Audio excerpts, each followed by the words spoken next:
사랑의 하나님, 주님의 은혜와 하나님의 사랑 감사합니다. 오늘 한날도 주의 은혜 내려주시고 장마 가운데 있습니다. 하나님께서 저희들의 삶을 지켜주시고 또 평안함과 안전하게 그렇게 보호해 주시기 원합니다. 성령께서 도우시고 함께 하시는 삶이 되도록 인도해 주시고 오늘도 말씀 붙잡고 서도록 주님 인도해 주옵소서. 말씀을 나눌 때 종에게 은총과 은혜 내려주시고 하나님 연약한 심령에게 하나님의 은혜로 덧입혀 주시기 원합니다. 주의 은혜 가운데 함께 하시는 선하님께 성도들 되도록 인도해 주옵소서. 예수님의 이름으로 기도합니다. 아멘. 네, 함께 보실 말씀 베드로전서 2장 11절부터 25절 말씀입니다. 사랑하는 자들아, 거루민과 나그네 같은 너희를 권하노니 영혼을 거스려 싸우는 육체의 정욕을 제어하라. 너희가 이방인 중에서 행실을 선하게 가져 너희를 악행한다고 비방하는 자들로 하여금 너희 선한 행실을 보고 오시는 날에 하나님께 영광을 돌리게 하려 함이라. 인간의 모든 제도를 주를 위하여 순종하되 혹은 위에 있는 왕이나 혹은 그가 악행을 하는 자를 징벌하고 선행하는 자를 포상하기 위하여 보낸 총독에게 하라. 곧 선행으로 어리석은 자들은 의 무식한 말을 막으시는 것이라. 너희는 자유가 있으나 그 자유로 악을 가리는 데 쓰지 말고 오직 하나님의 종같이 하라. 무사람을 공경하며 형제를 사랑하며 하나님을 두려워하며 왕을 존대하라. 사환들아, 범사의 두려워함으로 주인들에게 순종하되 선하고 관용하는 자들에게만 아니라 또한 까다로운 자들에게도 그리하라. 부당하게 고난을 받아도 하나님을 생각함으로 슬픔을 참으면 이는 아름다우나 죄가 있어 매를 맞고 참으면 무슨 칭찬이 있으리요. 그러나 선을 행함으로 고난을 받고 참으면 이는 하나님 앞에서 아름다우니라. 이를 위하여 너희가 부르심을 받았으니 그리스도도 너희를 위하여 고난을 받으사 너희에게 본을 끼쳐 그 자취를 따라오게 하려 하셨느니라. 그는 죄를 범하지 아니하시고 그 입에 거짓도 없으시며 욕을 당하시되 맞대어 욕하지 아니하시고 고난을 당하시되 위협하지 아니하시고 오직 공의로 심판하시는 이에게 부탁하시며 친히 나무에 달려 그 몸으로 우리 죄를 담당하셨으니 이는 우리로 죄에 대하여 죽고 의에 대하여 살게 하려 하심이라. 그가 채찍에 맞음으로 너희는 나음을 얻었나니 너희가 전에는 양과 같이 길을 잃었더니 이제는 너희 영혼의 목자와 감독 되신 이에게 돌아왔느니라. 아멘. 거룩한 나그네의 삶을 살라는 제목으로 오늘 말씀을 나누도록 하겠습니다.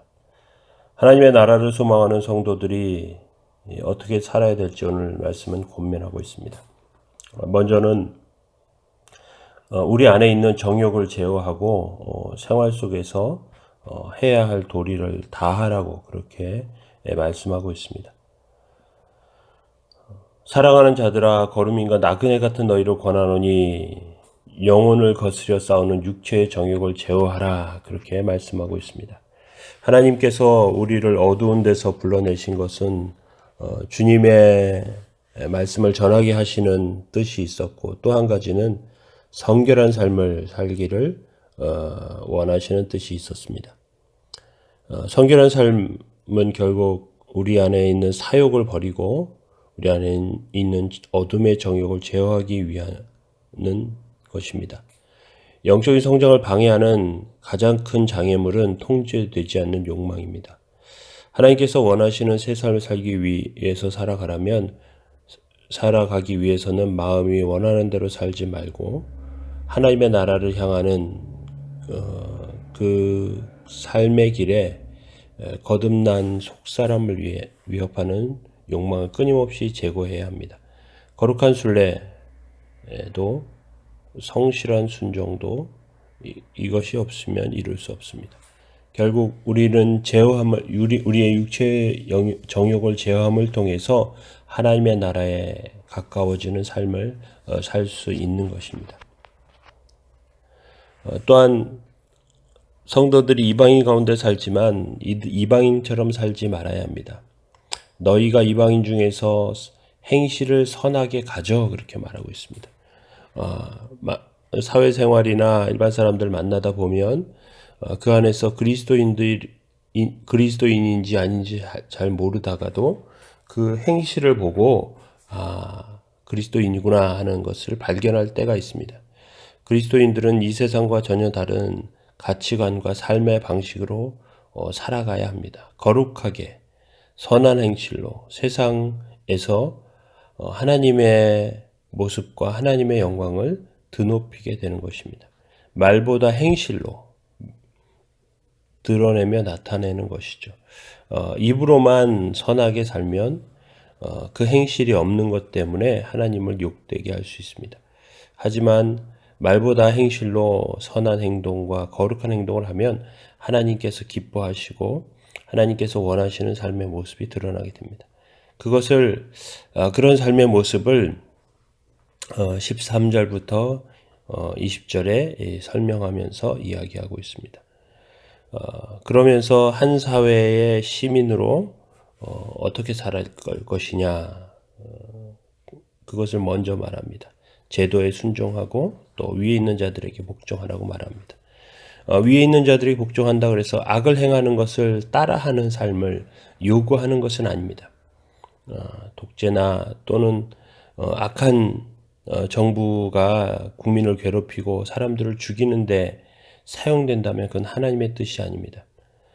독일의 나치 정부가 들어섰을 때 그 나치에 순종하던 사람들은 지극히 평범한 공무원들이었습니다. 그리고 공무원의 태도를 가지고 그 자기 맡은 일을 열심히 했습니다. 그런데 그 열심히 한 일이 결국 수많은 사람들을 죽이는 일이 된 적이 있었습니다.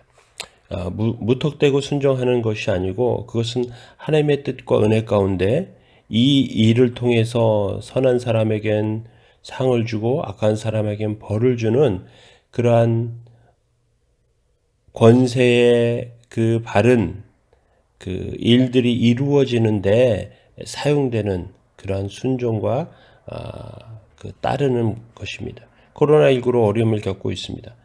그것 때문에 정치하는 그 정치가들이 국정을 운영하면서 국민들에게 이렇게 저렇게 위생을 하고 이렇게 저렇게 순종할 것을 요구합니다. 그런 것들은 그리스도인들은 지켜야 합니다. 또 그런 제도에 순복하는 것이 그리스도인의 선한 모습입니다. 그리고 그렇게 하면서 또 회사에서도 사원들아 주인에게 순종하되 그렇게 18절에 말씀하고 있는 것처럼 그 회사나 또 이런 것들을 위해서 내가 열심히 일하라고 권면하고 이야기하고 있습니다.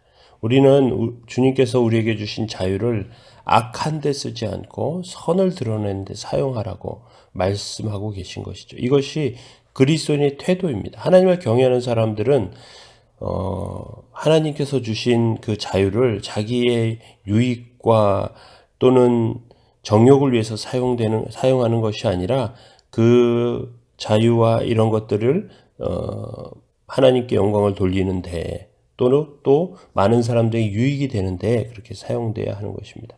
그리고 만약 우리가 선을 행하다 어려움과 고난을 당하고 벌을 받는다면 그것은 하나님을 기쁘시게 하는 일이 될 수 있다고 성경은 말씀하고 있습니다. 우리는 일상 가운데 어떤 모습으로 살아야 할지 기억해야 합니다. 우리는 거룩한 삶을 살아야 합니다. 또 선을 위하여 고난을 감수하고 하나님께 영광을 돌리는 모습으로 세워져야 합니다. 오늘 하루 가운데에도 그러한 모습이 거룩한 나그네의 삶을 살게 위해서 또 어려움들, 고난이나 이러한 것들 가운데 하나님의 영광이 돌려지기 위해서 그렇게 애쓰고 힘써야 될 줄 압니다. 그렇게 세워지는 저희들 다 되기를 예수님의 이름으로 축원합니다. 우리 함께 기도하겠습니다. 사랑의 하나님, 주님의 은혜와 하나님의 사랑 감사합니다. 하나님께서 그리스도인들에게 선한 은혜를 허락하시고 저희들에게 믿음의 삶을 요구하고 계십니다. 주님 도와주셔서 정말로 순종할 것에 순종하고 열심히 할 일에 열심히 할 수 있도록 주님 도와주시고 또 선하고 아름다운 모습 그것을 통해서 하나님께 영광 돌리는 삶 될 수 있도록 주님 인도해 주시고 저희들의 삶을 통해서 주님께서 주신 자유를 내 정욕을 위해서 사용하는 것이 아니라 하나님의 영광을 위해서 사용할 수 있도록 도와주시고 많은 사람들이 유익이 되는 그 삶의 방식을 드러낼 수 있도록 주님 붙들어 주옵소서. 하나님, 때때로 정욕이 우리의 속을, 우리의 심령을 상하게 합니다. 때때로 우리의 욕심이 하나님의 뜻을 드러내지 못하는 모습으로 서게 할 때도 있습니다. 주님, 연약함 가운데, 괴로운 가운데, 힘든 가운데도 주의 은혜와 도우심 가운데 설 수 있도록 주님 붙들어 주옵소서.